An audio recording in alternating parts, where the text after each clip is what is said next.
भारतवर्ष में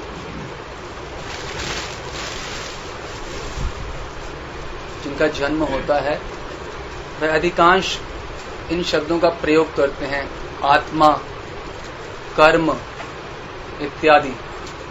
हिंदू हैं, भारत में जन्म है, तो ये शब्द तो चलते ही रहते हैं। और कर्म, इसके बारे में भी हम बचपन से ही सुनते आते हैं, बोलते आते हैं। और जिस प्रकार से हमें आत्मा के गहरे रहस्य पता चले थे, शायद आज कर्म, जिसको हम इतना सामान्यतः प्रयोग कर देते हैं शब्द को, इसके कुछ गूढ़ रहस्य हमें समझ आए। इस प्रार्थना से निताई चंद के चरणों में हम आज का सत्र प्रारंभ करेंगे। शरीर का निर्माण कर्म से होता है। ये शरीर क्या है? कर्म फल। कर्म फल है शरीर, अर्थात शरीर का निर्माण कर्म से होता है। इस बात को हम और सूक्ष्मता से हमारे को जानना चाहिए, समझना चाहिए। ये सब क्या होता है, कैसे होता है।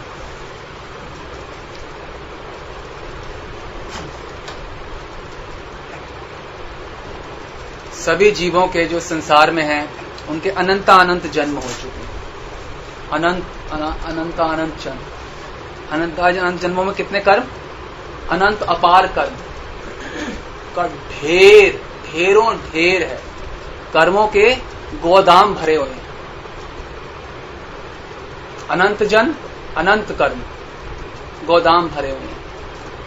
तो किसी जीव को भी कोई कर्म फल क्यों प्राप्त होता है? ये शरीर है, कर्म फल है, मतलब ये सेट ऑफ कर्मास भगवान देते हैं इस जन्म में भोगने के लिए, हमारे टोटल कर्मास में से।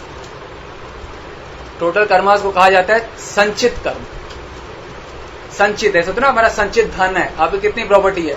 जी मेरी प्रॉपर्टी है 15 करोड़। अच्छा, उसमें से अभी मैं निकाल के लाया हूं 50,000 या 5,000 या 5 लाख, जो भी। तो टोटल कर्म जो हैं, संचित कर्मों में से जो एक जीवन में प्राप्त होता है मनुष्य को, उसे प्रारब्ध कहते हैं। ये जो है हमारा कर्मफल, इसे प्रारब्ध कहते हैं। ये कैसे तय होता है? ये ऐसे तय होता है कि जीवन में यम यम वापी स्मरण भावम यंते अंत कलेवर। मनुष्य जीवन में जो आखिरी क्षण जो हम कर्म करते हैं, जो हमारा स्मरण होता है, उसके अनुसार अगला देह प्राप्त होता है। मनुष्य जीवन में आखिरी, जब मनुष्य जीवन खत्म होता है तो हमारे सारे प्रारब्ध जो होते हैं वो खत्म हो जाते हैं। सिर्फ अंतिम श्वास में जो स्मरण होता है, जिस चीज का, वस्तु का, व्यक्ति का, जो संस्कार का स्मरण होता है, उसके अनुसार अगला शरीर, देह हमें प्राप्त होता है। अच्छा, कर्म कौन से प्राप्त होते हैं? क्योंकि हमारे कर्मों के तो गोडाउन्स पे गोडाउन्स भरे हुए हैं। मिलता कितना सा है उसमें से? जस्ट जरा सा, इस शरीर के लिए। तो अंतिम संस्कार जो होता है हमारा, भगवान सबसे पहले उसे सार्थक करना चाहते हैं। हमारे तो जो कर्म है वो क्या है? हमारी अनंत इच्छाएं। और भगवान कौन सी सार्थक करना चाहते हैं? सबसे पहले अंतिम इच्छा। और अंतिम इच्छा के अनुसार जो आपका संस्कार है, वो आपके अनेक कर्मों के ढेर में से उसको जो अट्रैक्ट करते, खींच के ले आते कर्म, उसके अनुसार अगला शरीर। भगवान की सबसे पहली इच्छा, चेष्टा क्या होती है? आखिरी अंतिम जो संस्कार है उस हिसाब से जन्म देना। सेकंड, कर्मों को देखना और वो फिर उसके अनुसार डाल देना। ये है सीक्रेट। इस प्रकार से सब होता है। तो अगर किसी का किसने साधना करी है जीवन भर में, तो उसे पूरी तरह नहीं कर पाया, कुछ करा है, तो अंत में भी कौन सा भाव रहेगा? साधक का भाव। तो फिर अगला जीवन कौन सा मिलेगा? साधक का मिलेगा, मनुष्य का मिलेगा, साधक का मिलेगा। फिर वही वाले संस्कार जो होंगे वो साथ में कर्म के जो कर्म होंगे वो डाल दिए जाएंगे और एक ये शरीर मिल जाएगा। कभी भी किसी मनुष्य को जन्म मिल रहा है, उसी से उसके जन्म मिलते उसके सैकड़ों रिश्ते जो होंगे, माता कौन, पिता कौन, पत्नी कौन, बेटी कितना, बेटा कितना, ये सब निर्धारित होता है। एक बार भगवान ने प्रारब्ध डिसाइड कर लिया तो सब निर्धारित हो जाता है। सब कुछ, आपकी हेल्थ कैसी रहेगी, आपकी वेल्थ कैसी रहेगी, आपके किन से संबंध रहेंगे, आप क्या कार्य करेंगे, व्यापार, सर्विस, हाउसवाइफ, पढ़ाई, हेल्थ, सब कुछ डिसाइड होता है। कई बार एक व्यक्ति शरीर त्यागता है तो एकदम से तुरंत जो उसके उपयुक्त माता पिता होने चाहिए या उपयुक्त दोस्त सर्कल होना चाहिए वो एकदम से नहीं अवेलेबल होते, उस प्रकार के जीव ही पैदा नहीं होते, तो क्या होता है फिर? तो क्या होता है कि अभी आपकी जो ट्रेन है वो आई नहीं है, तब तक आप क्या करोगे? जंक्शन पे वेट करोगे। वो जंक्शन को कहा जाता है पितृलोक। वहां पे वेट किया जाता है जब तक, कई बार 100 साल तक वेट करना होता है, कई बार थोड़े से साल तक वेट करना, जब तक उपयुक्त परिस्थिति उत्पन्न व्यक्ति ना हो जाए जिसमें हमें पुनः, जिसमें जो हमारे कर्म फल और अंतिम संस्कार जो है उसके अनुसार, ये पितृलोक में होता है। कई बार एक कर्म ही इतना अच्छा, एक कर्म ही इतना भयंकर अपकर्म हो जाता है एक क्षण के अंदर ही कि उसके परिणाम जन्मों जन्मों तक भोगने पड़ते हैं। एक क्षण में इतना भयंकर अपकर्म हो जाता है, अपराध, जो वैष्णव अपराध है, इसके जो फल है कई जन्मों तक मिलता है कई बार। और कई बार एक ऐसा सत्कर्म हो जाता है अच्छा, जिसका फल भी बहुत लंबे समय तक, कल्पांत तक मिलता है, कल्पों तक। तो एक क्षण का जो कर्म है वो कोई भी सामान्य बात नहीं है, क्योंकि हम बहुत बड़ा कार्य कर सकते हैं अच्छा, और बहुत बड़ा निम्नता में जाने का कार्य भी कर सकते हैं।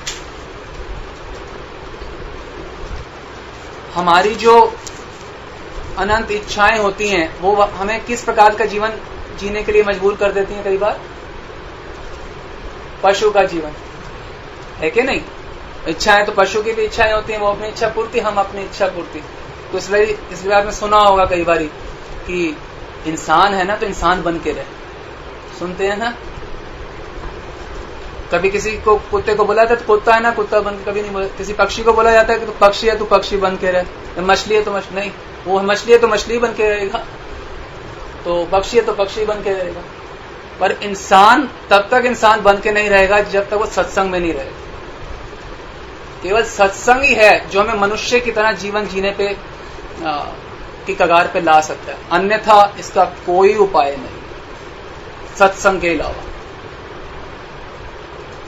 नहीं तो लोग हम इंसान के वेश में तो रहेंगे, पर जो हमारे संस्कार होते हैं, जीवन के जो कर्म होते हैं, वो हमारे को कई कार्य करने पे प्रेशर कर सकते हैं जीव को, पर अल्टीमेटली फ्री विल जो होती है वो जीव के पास होती है, वो प्रेशर को एक्सेप्ट करे या ना करे। देखिए, कर्मों का प्रेशर है हमारी इच्छाओं का हमारे ऊपर, परंतु हमारे पास फ्री विल हमेशा है कि हम अपने मन की पुकार सुनेंगे कि शास्त्र की पुकार सुनेंगे। पुकार दो ओर से हमेशा आएगी, शास्त्र की ओर से, मन की ओर से। मन में है अनफुलफिल्ड डिजायर्स और शास्त्र में है कि क्या करना चाहिए। तो एक तरीके से डिसाइडेड किया कि आपको इतना इतना सब कुछ मिलेगा, पर फिर भी फ्री विल भी साइमल्टेनियसली। अगर फ्री विल नहीं होगा तो मनुष्य जीवन ही केवल कर्म योनि है, और किसी को कर्म योनि नहीं। फ्री विल भी है पर बद्ध भी हैं, प्रारब्ध की वजह से हम बद्ध हैं। अमुक ही तुम्हारी पत्नी हो सकती है, अमुक ही इतनी तुम्हारी हाइट होगी, इतने तुम्हारा पैसा होगा, इतने तुम्हारे बच्चे होंगे, इस सब से आप बद्ध हैं।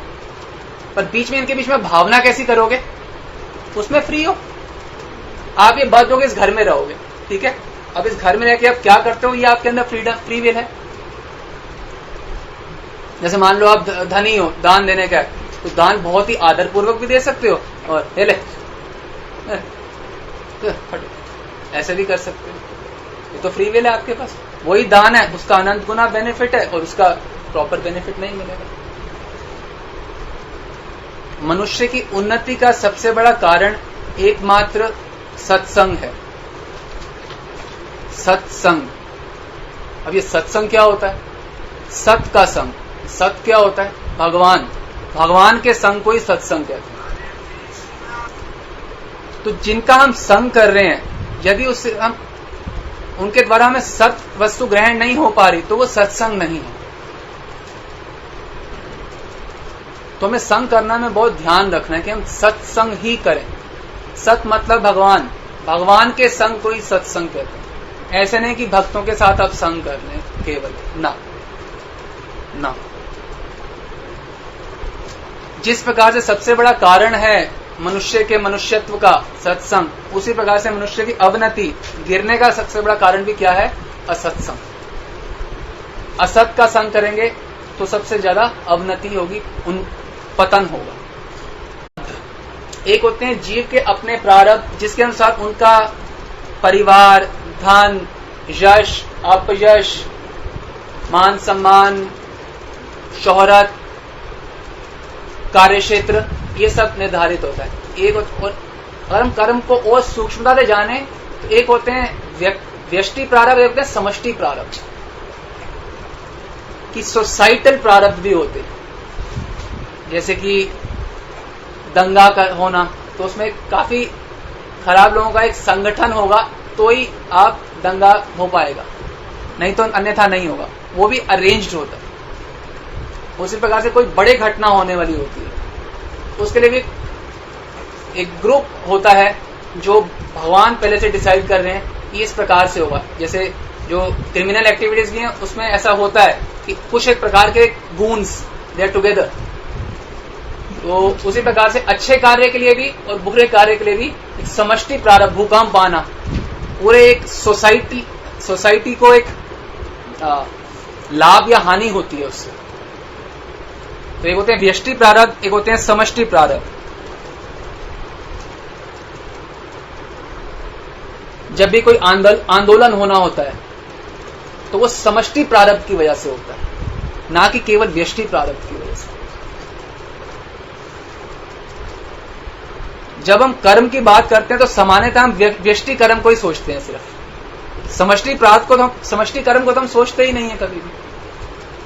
जब हम कर्म को एक सूक्ष्मता से जानेंगे तो समष्टि प्रारब्ध, समष्टि कर्म को समझना भी बहुत जरूरी है।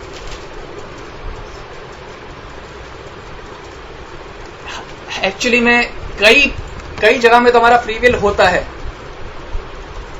और कई जगह में तो हम बिल्कुल हैंडपिक्ड, एकदम you just can not do anything about it, इस प्रकार होते हैं। जैसे कहते हैं भगवान की इच्छा के बिना एक पत्ता भी नहीं हिलता। ऐसा होता है कि कई क्षेत्रों में हम बिल्कुल एक बहुत बड़े महानाटक के एक यंत्र मात, पात्र मात होते हैं, और कुछ नहीं। बहुत बड़ा नाटक है भगवान का, उसके पात्र हैं। कई परिस्थिति ऐसी होती हैं। ये होता है समष्टि प्रारब्ध की वजह से कि हमें केवल एक पात्र होते हैं उसमें से। जब भगवान ने कुछ प्रकार की कोई चीज करानी हो तो हम एक पात्र बन जाते हैं। अर्जुन ने जैसे अर्जुन ने बोला भगवान कृष्ण से कि कई बारी ना चाहते हुए भी हम कई बारी पाप कार्य में प्रवृत्त हो जाते हैं, ऐसा क्यों है? और एक और बात बोली भगवान कृष्ण ने, अर्जुन अभी तो मैं कह रहा हूं युद्ध कर ले, बोला मैं नहीं करूंगा, और मैं नहीं भी करूंगा फिर भी तो अपने युद्ध कार्य में प्रवृत्त होगा। तुम्हारे संस्कार वैसे हैं युद्ध के। तो जिस प्रकार बलपूर्वक हम खराब कार्यों में लगाए जाते हैं, ना छोड़ो उसी प्रकार बलपूर्वक हम अच्छे कार्यों में भी लगाए जाते हैं। सत कार्यों में बलपूर्वक खींच के ले जाएंगे भगवान, आपके संस्कार आपको खींच के एकदम अच्छे कार्यों में भगवान एकदम खींच लेंगे भगवान, और बुरे कार्य में। कई बार आप देखते हैं हिरण्यकशिपु है, उससे घर में प्रहलाद है, और संस्कार ऐसे हैं भक्ति कर रहे हैं। कहां पे हिरण्यकशिपु, उसको ऑपोजिट प्रहलाद। तो संस्कार खींच लेते हैं, चाहे आपके पति को चाहे, चाहे आपके माँ बाप को चाहे, चाहे आपका बहन को चाहे, वो भाई को चाहे, वो कुछ मैटर नहीं करेगा। ये समझना होगा, हिंदुओं की तरह आत्मा के बारे में बोलना नहीं है केवल, उसी वक्त ये समझना होगा हमारे संस्कार जो हैं उसी के अनुसार, कर्म जो है उसी के अनुसार हमारा शरीर बन चुका है। इसकी सारी मेजर घटनाएं जो हैं वो प्रीडिस्टाइन्ड हैं, प्रीडिस्टाइन्ड। किसी को या तो हार्ट प्रॉब्लम होगी या तो नहीं होगी, बस। ऐसा नहीं है कि जो बहुत अच्छी तरह ध्यान रखेगा उसको नहीं होगी, बहुत अच्छी तरह रखने के बाद भी होगी। एक बार व्यक्ति कैजुअली ध्यान नहीं रखेगा उसको तब भी नहीं होगी। इधर इट इज देयर और it is not. I problem, ऐसा नहीं कि संसार में सबको होगी, या तो होगी या तो नहीं होगी।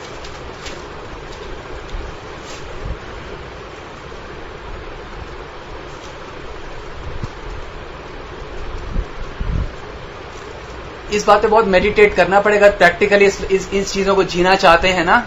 ये सुनने में बहुत सिंपल बात लग रही है, बिलीव में जब मेडिटेट करेंगे तब जीवन के रहस्यों को समझ पाएंगे, तब जीवन जीना बहुत एक सरल हो जाएगा। हम जीवन को समझ पाएंगे, खुद को समझ पाएंगे, अन्यों को समझ पाएंगे। हम तो ये चाहते हैं मेरे अनुसार दूसरा चले। अरे भाई, वो अपने संस्कारों अनुसार बलपूर्वक चलेगा, बलपूर्वक। तुम्हारे क्या, किसी के अनुसार भी नहीं चल सकता कोई। उसने जो कर्म संस्कार हैं उसके खींच के कराएंगे कार्य है।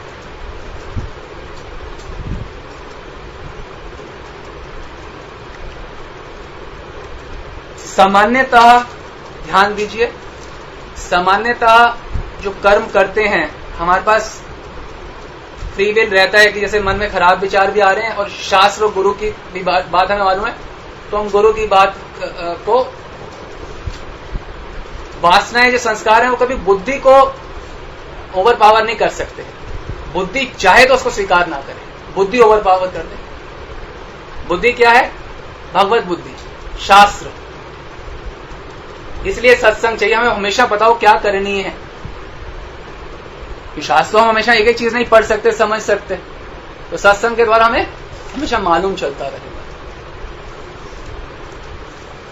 यदि हम अब भगवत धाम कैसे जाया जाता है वो भी हम समझ लें। एक, जब हम भक्ति करते हैं तो हमारे सारे जो कर्म हैं संचित स्टोर हाउस में, वो सब भस्म हो जाते हैं। और जब ये प्रारब्ध के अनुसार शरीर खत्म हुआ तो अंतिम श्वास में भगवान है तो कहां जाएंगे? कुछ कर्म है ही नहीं, बाकी बचा। This is science. भक्ति करते हैं और संचित ज्ञान अग्नि से, भक्ति की अग्नि से सब जल जाते हैं। वर्णन आया शास्त्रों में, पहले प्रारब्ध रचियो फिर रचियो शरीर। पहले प्रारब्ध रचियो, पहले प्रारब्ध की रचना हुई है कि आपके शरीर से क्या क्या होगा। शरीर तो उसके बाद हुआ है। पहले हो गया कि आपको हार्ट अटैक होगा, टांग कटेगी, उंगली कटेगी, एड्स होगा, कैंसर होगा, जो भी है वो पहले हो चुके। पहले प्रारब्ध रचियो फिर रचियो शरीर। तो जैसे बिन चाहे हमारे जीवन में सुख आते हैं ना, बिन चाहे, मैं तो सोचा ही नहीं था। वैसे ही दुख भी वैसे ही आते हैं, मैं तो सोचा ही नहीं था ऐसा कैसे हो गया। ये तो भक्ति करते थे, तो सेवा, वो तो जो लिखा है तो वो तो होगा, तो इसमें कोई बदलाव करना संभव नहीं है। हाँ, गुरु कृपा से काफी कम में मिलता है, पर सोचे कि मिला क्यों, ये सोच गलत है, क्योंकि ये हमारी जड़ीय सोच है। एक और श्लोक वर्णन आता है, जो कुछ लिखियो ललाट, जो कुछ लिखियो ललाट, दुख सुख देह सब, भोगते वो यहां जाइगो, ये सिद्धांत अभंग। जो ललाट पे लिखा है, माथे पे लिखा है, दुख सुख देह सब, भोगते यहां जाइगो, यहां तो भुगत के जाना होगा, ये सिद्धांत अभंग। ये सिद्धांत भंग तोड़ नहीं सकता कोई नहीं तोड़ सकता है सिद्धांत को। तो ये हम क्यों बता रहे हैं? क्योंकि ये जरूरत है। प्रोदान सर कहते हैं, ये जो स्थान है राधा कृष्ण एक दूसरे को अपने नेत्र, अंग, वाणी, मन समर्पित करे हुए हैं, तो तुम इनको निहारो। निहारने में उनके सदा अंतःकरण में चिंता करो, राधा व कृष्ण की। किंतु हे मेरे भाई, ये बात, ये छोटी सी है लाइन, ये समझ 1334। हर्ष विषाद में बाह्य व्यवहारों को अचेष्टापूर्वक निर्वाह कर। मतलब ये सुख दुख वाले जो सांसारिक जो व्यवहार है, व्यवहारिक जो चीज़ें जिसमें जो व्यवहारिक में हम ये अननेसेसरी अपने आप को रचे पचाए हुए हैं, ओके, इसको अचेष्टापूर्वक निर्वाह करो। चेष्टा मत करो। यहाँ किसी मनुष्य का जीवन अपनी बेटी की शादी करने या बेटे की शादी करने के लिए नहीं हुआ। आपको उदाहरण देकर समझाऊं क्योंकि आपको ये जाते नहीं समझ आओगे। वे बाहरी लोगों में वो कह रहे हैं अचेष्टापूर्वक, चेष्टा भी मत करो इनके लिए। बेटे की शादी के लिए चेष्टा ही मत करो। बेटे की शादी के लिए, स्कूल पढ़ने के लिए, कॉलेज पढ़ने चेष्टा ही मत करो। जो होना है वो होके रहता है। और जिस दिन आपकी बेटी की शादी होनी है ना, अगर 14 नवंबर लिखा है शाम में, तो आप 14 नवंबर के सुबह भी नहीं करवा सकते। पहले की तो बात छोड़ दो।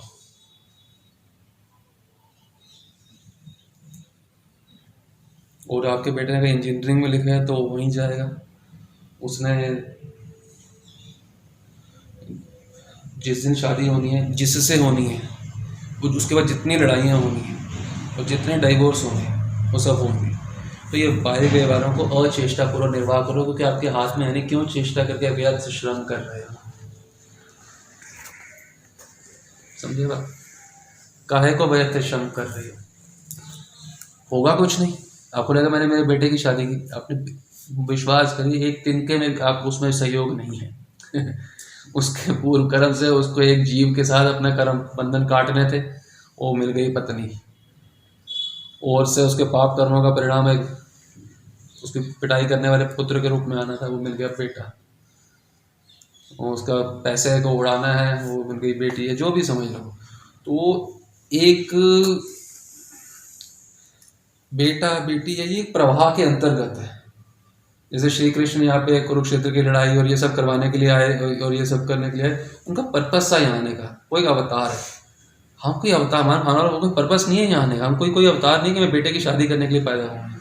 ये बेटी हम ये हमारे से कुछ पहले तो हमारा प्राकट्य भी नहीं, वो प्रकट होते थे किसी कार्य। हमको लगता है बेटे की शादी में बहुत बड़ा कार्य कर रहा हूँ, वो भगवान अवतार है, तो हम भी अवतार हैं। कौन से? मूढ़ा अवतार।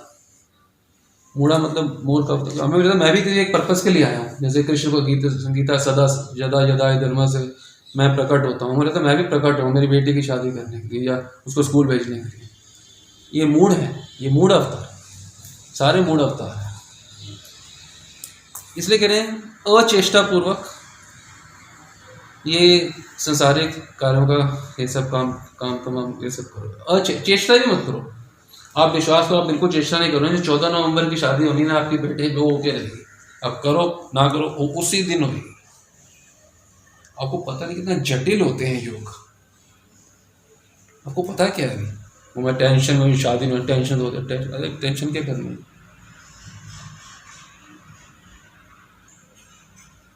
अचेष्टा करो।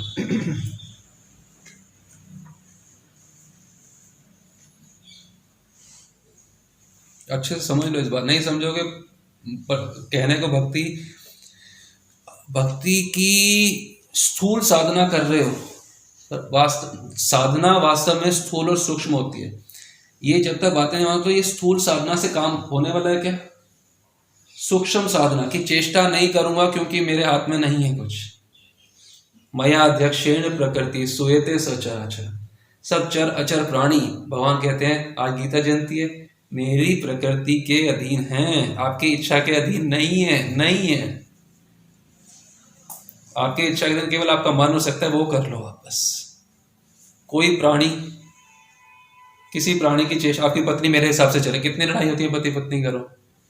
आप अपने मन को तो अपने हिसाब से चला नहीं सकते, दूसरे के मन को अपने अनुसार चलाना चाहते हो। इससे बड़ा मूर्ख कौन होगा?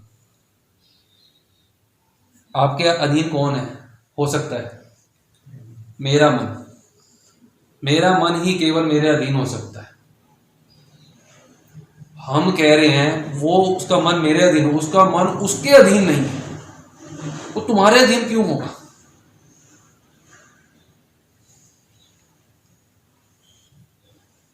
तो ये अचेष्टा करो, अचेष्टा पूर्वक। चेष्टा नहीं करना इसके पे, जैसे आप कहते हैं ना वो घर वालों के पैसे इकट्ठे करो, आपके क्या समझते हो, सुपरमैन हो क्या आप पैसे इकट्ठे करो? अच्छा मतलब उसके बच्चे के जो भाग में जो हैं उससे ज्यादा ये कम कर सकते हो?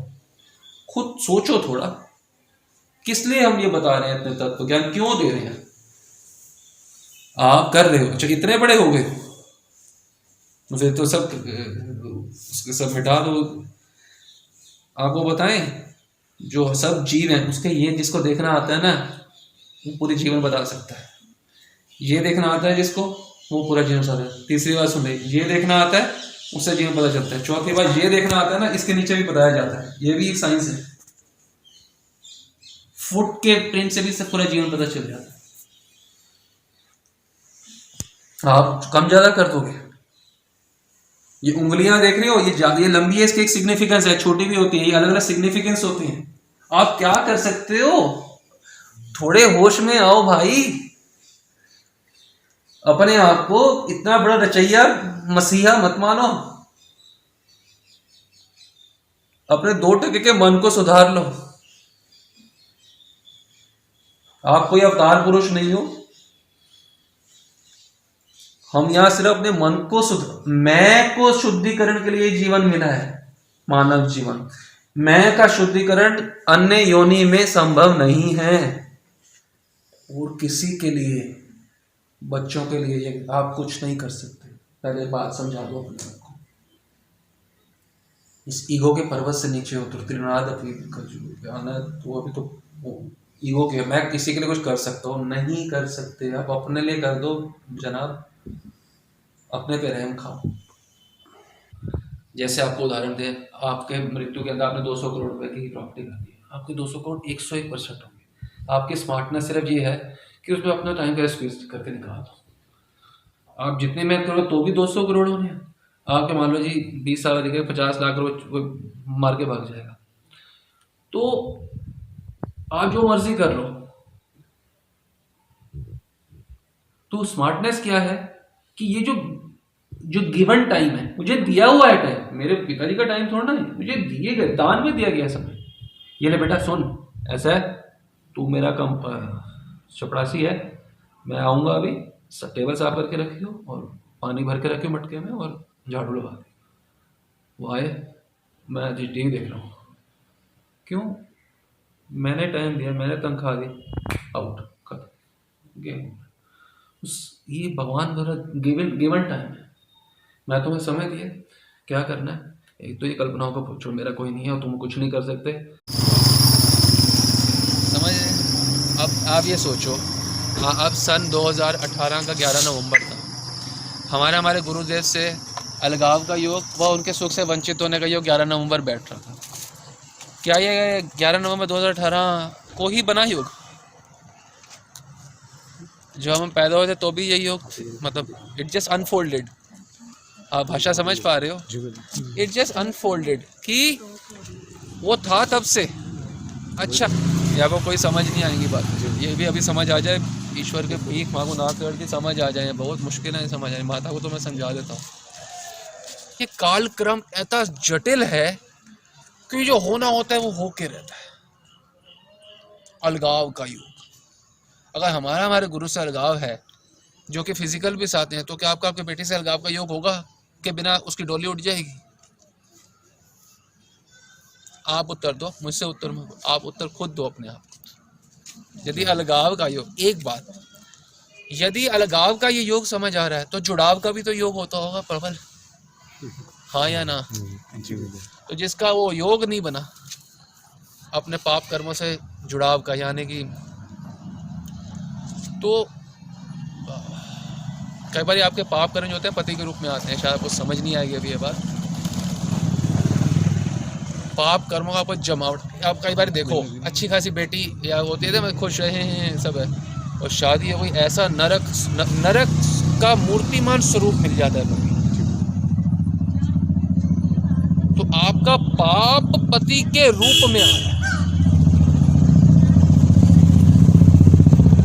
कई देखते हो इतना अच्छी सब कुछ है, घर है, सब हुआ तो उसके हो गया बिल्कुल पूरा बेड़ा कर। अच्छा, हम पति को दोषते, इतना गंदा था वो सोनू शर्मा गंदा नहीं था, तुम्हारी बेटी के पाप जो थे ना, ये पहाड़ वो सामने आ गए। व्यक्ति वो बना, दोष मत देना कि उसकी वजह से, दोष मत देना कभी, क्योंकि उसी के बेटी के पहाड़ के पाप वो आए। तो ना कोई अलगाव की चेष्टा करो, माने जुड़ाव की, कोई जुड़ाव होगा, अच्छा उनका भी तो अलगाव लिखना होगा जिसकी बेटी आई। तो कितने योग इकट्ठे होते हैं, आप हमें लगे मेरी भी टेंशन हुई शादी, तुम टेंशन, तुम पागल हो, समझ रहे हो बात। अभी हम प्रश्न पूछा कि इनका पुत्र घर पे आया है तो कहते हैं डिस्टर्बेंस होती है, तो हम इनको ये उत्तर अकेले भी दे सकते थे, भाई सामूहिक रूप में इसलिए देना चाह रहे हैं, अगर डिस्टर्बेंस नहीं हो रही तो आप में भक्ति है ही नहीं। डिस्टर्बेंस होना ही है सूचेगा कि आपके में भक्ति है,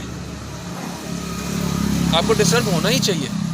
ये चमड़े के लोगों को, स्टूपिड पीपल के साथ मतलब कैसे कोई डिस्टर्ब नहीं होगा।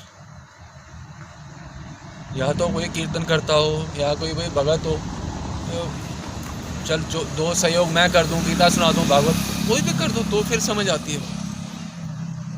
तो जिसको अभी अपने उसमें इनकन्वीनियंस फील नहीं हो, डिस्टर्बेंस नहीं हो, तो भक्ति नहीं है व्यक्ति। डिस्टर्बेंस होनी ही चाहिए अगर आप में भक्ति।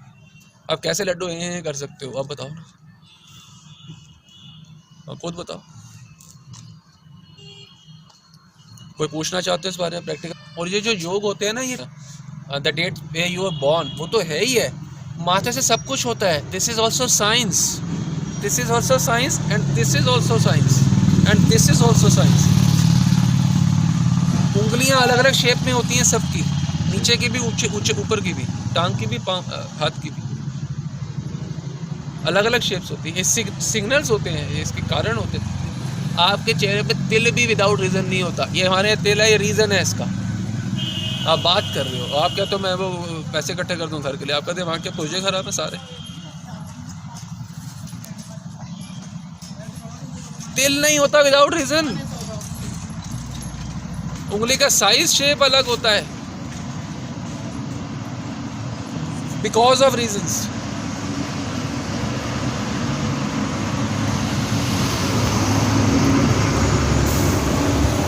अलगाव जुड़ाव का योग समझ आ गया? कोई किसी के लिए कुछ नहीं, कोई को काहू के ना सुख दुख के दाता, निज कृत कर्म होत विपाक, ऐसे एक मानस का एक है, मैंने बताया हुआ है श्लोक, शायद बोला है ना कभी।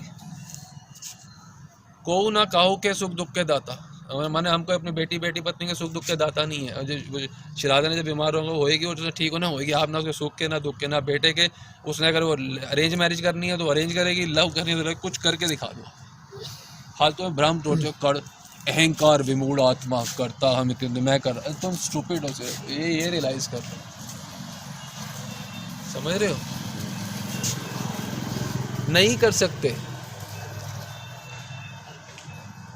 एकर ईश्वर कृष्णार सबृत्य यार याइछे नचाए तार ताइछे करे नित्य।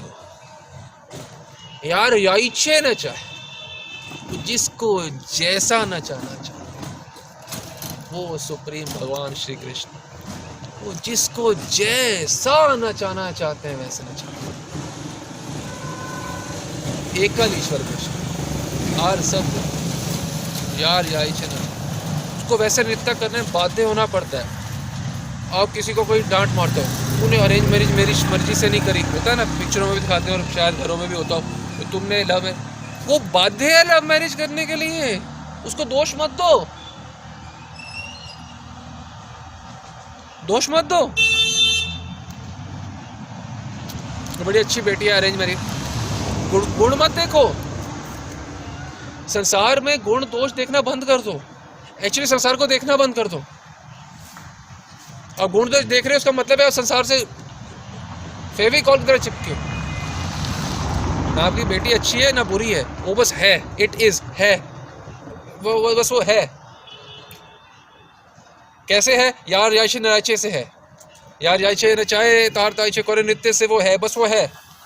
और आपकी पत्नी बस वो है, वो ऐसे ही है। दोष मत देखो और गुण भी मत देखो। गुण देखे तो फंसे, खड्डा और खाई समझ आया था एग्जाम्पल। ये गुण देखे तो खड्डा, दोष देखे तो खाई, दोनों में मेरी आफत आई। तो आफत मेरी आनी है। और किसी को जिसका मर्जी गुण देख लो और जिसका मर्जी दोष देख लो। और मेरी मम्मी बड़ी अच्छी है, किसकी? मैं के बाद मेरी, उसके बाद मेरी मम्मी, हो गई खाई खत्म।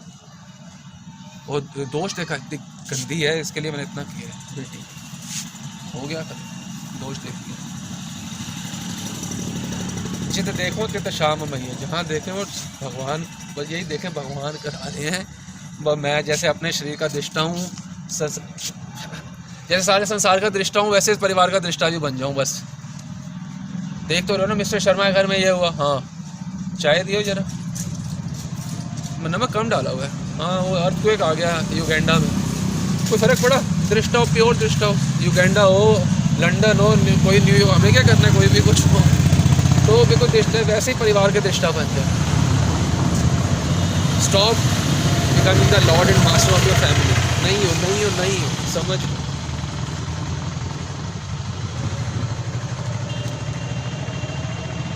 योग है घर में, आपकी पत्नी ने आपको कब छोड़ना है, उसका योग है कि आप कब मृत्यु होगी, कब आपसे अलगाव होगा, ये सब पहले से डिसाइड है, हमारे हाथ में बिल्कुल कुछ नहीं है, विश्वास कर लो इस बात। भगवान की वाणी है, गीता से समझ लो, मया अध्यक्षेण प्रकृति सूयते सचराचर, मेरी अध्यक्षता प्रकृति कार्य करती है, चर अचर सब कुछ मेरी अध्यक्षता में होता है। आपकी अध्यक्षता में कैसे हो सकता है, आप खुद बता दो। जार जाय छे रचाए तार ताई छे करते, वो हर एक बाध्य है वो कार्य करने के लिए जिसको ईश्वर ने निर्धारित किया। आप कैसे किसी को में आप अपना चेंज कर सकते हो कुछ? आप बोल रहे ना वो बेटा सुनता नहीं, वो कॉलेज में कर रहा है, याद है मैंने बोला वो क्यों सुने आपकी? माता को पता है जो ये मैं बातें बताता हूँ, माता को अच्छे से पता है।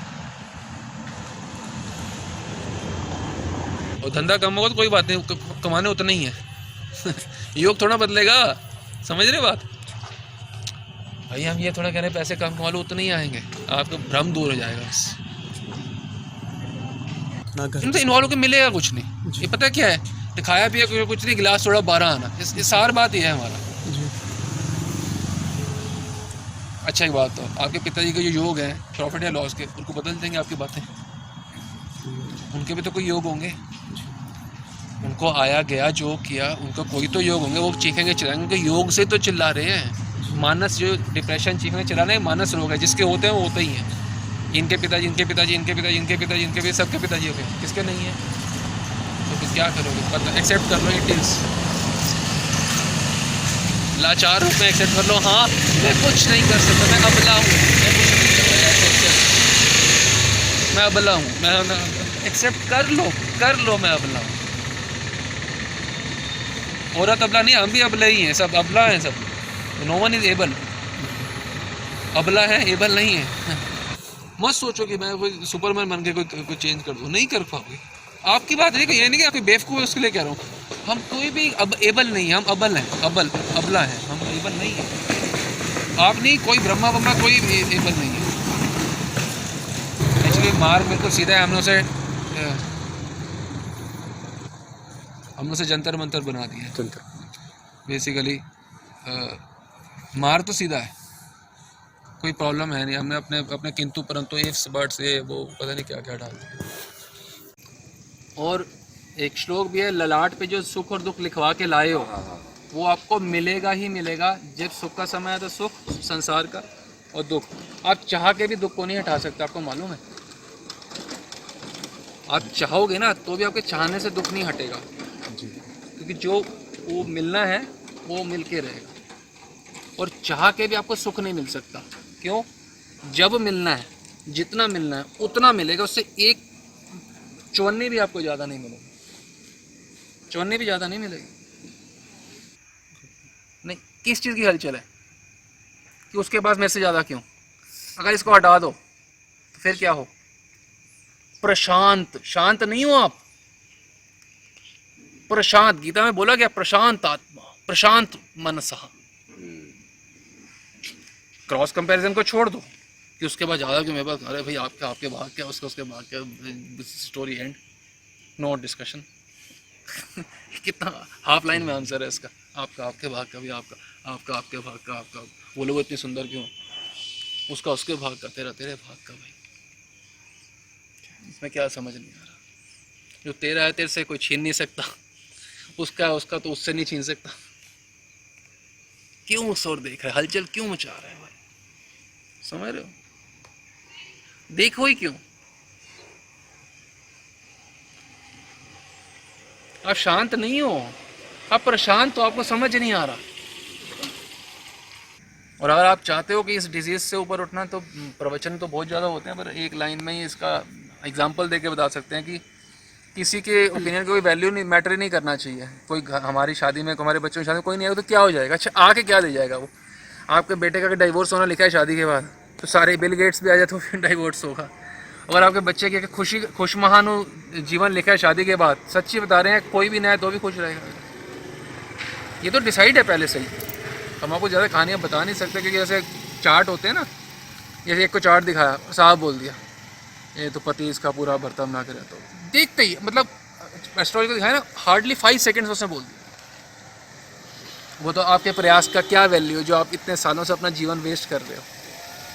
आज जैसे आपका बेटा है, उसकी एक शादी में तो एक होगी, 2 होनी है, 2, 3 होनी है, 3 होंगी, पर आप यही चक्कर में कितने अपने साल बर्बाद। आप कोई मजाक समझते हैं कर्मों के खेल को? मतलब लड्डू पेड़ा खेल है, मैं करके दिखाऊंगा, करके उंगली बाल रुआ नहीं हिला सकते अपनी मर्जी से, बाल खड़ा करके दिखा, कुछ नहीं कर सकते अपनी इच्छा से। मजाक समझे? वो हम कोशिश करते रहते हैं, पढ़ो पढ़ो, उसको देख, उसको देख, उसके नंबर ऐसे आए, उसके नंबर उसकी वजह से आए प्रारंभ। आपके बेटे ने अगर चौथी में 4 बार फेरा हो तो वैसे ही होगा, और उसे IIT में कोई भी MBA करना वो वैसे ही करेगा। इसमें आपके प्रयास से कुछ नहीं होगा। आपके प्रयास से आपके पति से संबंध ना अच्छे हो सकते ना बुरे, जो होंगे वही होंगे। सुन के अच्छा नहीं लगता, अच्छा मैं कुछ भी नहीं कर सकता, स्वीकार कर लो ना, नहीं कर सकते। आप ही बोलते हो उनकी इच्छा के बिना पत्ता नहीं हिलता, तो हम भी वही बात रिपीट कर रहे हैं कि पत्ता नहीं हिलता, और आप तो पता नहीं क्या क्या हिलाना चाहते हो उनकी इच्छा के बिना। मैं करके दिखाऊंगा, नहीं नहीं, ये वो way, there is a will, there is a way. अरे कोई विल और वे को छोड़ो, सारा वे डिसाइड है। मत समय व्यर्थ करो। आपको हम कैसे बताएं, आप अपना समय मत व्यर्थ करो। ये 2-3 लोगों के चक्कर में जीवन बर्बाद कर दोगे। अच्छा, उन्होंने जो करना है वही करना है, जो बिजनेस करना है वही करेंगे, जितना मिलना है उन्हें उतना मिलेगा, जिसकी जब शादी होनी है, जो कोर्स करना है, जितने पैसे कमाने हैं वो वैसे ही होगा। आप क्यों मुफ्त में हर्षित या शोकित हो रहे हो? क्यों समय वेस्ट कर रहे हो? ये प्योर वेस्टेज ऑफ टाइम है, किसी के बारे में, खुद के बारे में कुछ भी सोचना। प्योर विशुद्ध वेस्टेज ऑफ टाइम, विशुद्ध। हाथ में कुछ नहीं है और हम सोचते हैं मेरे हाथ में सब कुछ है। विश्वास करो, इतना सा भी आपके हाथ में नहीं है। ये सब डिसाइड है आपके पति से, क्या आपको कौन सी बीमारी कब होगी। हार्ट की होगी, बोन्स की होगी, ब्रेन की होगी, नर्व्स की होगी, जो भी होगी वो जब होंगी तब शुगर होगी, जब होंगी ही होंगी। आप चाहे वॉक करो या रन करो या कुछ भी करो। कितना समझाते हैं घंटे बैठ के, 11 बजे प्रवचन होता है माता जी या पिताजी का बच्चों का, नहीं बेटा तुम्हें ऐसे नहीं, तुम्हें ऐसे, तुमको ये कोर्स करना चाहिए, मैं गूगल करता हूँ ये क्या कर रहे हो भाई। इसी में पुराण में कहीं था, ढूंढेंगे तो मिल जाएगा, कि मानव का जीवन के साथ उसके संतान का जीवन भी निर्धारण हो जाता है। यही पुराण में मानव के जीवन जब होता है, आपके जैसा आपका संतान का भी जीवन है वो डिसाइड हो जाएगा। आप इच्छा करो या ना करो, होना वही है जो होना है। हम भी कुछ चाहे ना, जो उससे कोई फर्क पड़ेगा, उसके विधान के भीतर सब है। और देखिए, डिप्रेशन के आपको नुस्खे बताते हैं आपको। जैसे मान लो आपको शरीर में है कि आप 8 साल बिस्तर में पड़े रहोगे, आपको मेरे को ठीक होना है, मेरे को ठीक होना है, तो 8 साल डिप्रेशन। क्योंकि अगर है तो करना क्या चाहिए? हरि गुरु सेवा तो बेड पे लेटे लेटे भी 100% हो सकती है। हरि गुरु सेवा को अच्छा करना क्या था? सारे मानव जीवन प्राप्त करके, हरि गुरु की सेवा में संलग्न होना था। तो अगर बिल्कुल बेड पे भी हो तो ठीक होने की इच्छा मत करना, क्योंकि सब डिप्रेशन में हो। क्यों? क्योंकि ठीक होना आपके हाथ में नहीं है। अगर 8 साल आपने बिस्तर पे रहना है तो आपको रहना पड़ेगा, चाहे आप त्रिहान को अपना नौकर बना के बैठा लो। और भी कोई बड़े वाले हैं होते हैं, बड़े वाले जो भी होते हैं उनको बिठा लो नौकर, तो तब भी आप बिस्तर पे रहोगे, वो आपके घर पे बना रहे। अगर ऐसा है और सबके साथ है ऐसा, कोई भी एक्सेप्शन नहीं है इसमें। हमारे अंदर फायर होनी चाहिए सिर्फ कि हाँ मेरे को गुरु जी की सेवा में अपना जीवन का एक एक श्वास बितानी है, चैप्टर ओवर हो जाता है बस, उसमें कुछ करना नहीं है। अगर आपकी जेन्युइन डिजायर है तो आपके साथ ये होगा ही होगा। हमारे साथ क्यों नहीं हो रहा कि हमारी वास्तविक जेन्युइन डिजायर जिसकी जितनी है उसके उतना हो रहा है, देख लेना, जिसकी जितनी जेन्युइन डिजायर है उसका उतना हो रहा है। कभी सत इच्छा का परित्याग गुरु या हरि कर ही नहीं सकते। हमारी इच्छा में त्रुटि है, शुद्धि नहीं है, मैल है,